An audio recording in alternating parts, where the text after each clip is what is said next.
মনুষ্য জীবনে সত্ত্ব রজ তম গুণের প্রভাব।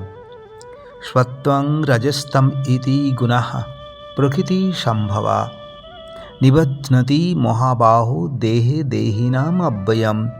14 নম্বর অধ্যায়ের 5 নম্বর শ্লোকেই বলছেন, হে মহাবাহু, সত্ত্ব রজ তম এই 3 গুণ সকল শরীরে অব্যয় ও বিনাশী আত্মাকে আবদ্ধ করে রাখে। পরে বলছেন, তত্র স্বত্বং নির্মলতাং প্রকাশকম অনাময়ম সুখ সঙ্গেন বধ্নাতি জ্ঞান সঙ্গেন চ অনঘ। হে অনঘ অর্থাৎ নিষ্পাপ অর্জুন, এগুলির মধ্যে সত্ত্বগুণ নির্মল, এই জন্য ইহা প্রকাশক ও উপদ্রব শূন্য। এই জন্য সুখ ও জ্ঞানের আসক্তি দ্বারা আবদ্ধ থাকে। রজগুণ কিরূপ? রজ রাগ আত্মকং বিদ্ধি তৃষ্ণা আসন্ন সমুদ্ভবম তৎ নিবধ্নতি কৌন্তেয় কর্মসঙ্গেন দেহিনাম।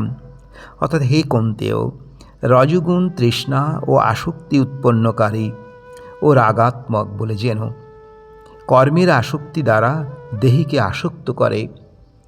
তামহ অজ্ঞানং বিদ্ধি মোহনং সর্বদেহিনাম প্রমাদ আলস্য নিদ্রাভি তৎ নিবধ্নতি ভারত। হে ভারত, তমগুণ অজ্ঞানজাত সর্বজীবের মোহ সৃষ্টি করে।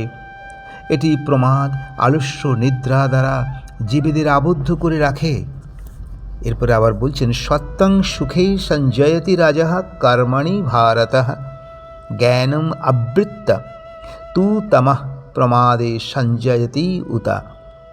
অর্থাৎ সত্ত্বগুণ সুখ, রজগুণে কর্মে, তমগুণ জ্ঞানকে আচ্ছন্ন করে এবং প্রমাদ সংযুক্ত করে। প্রমাদের অর্থ কি?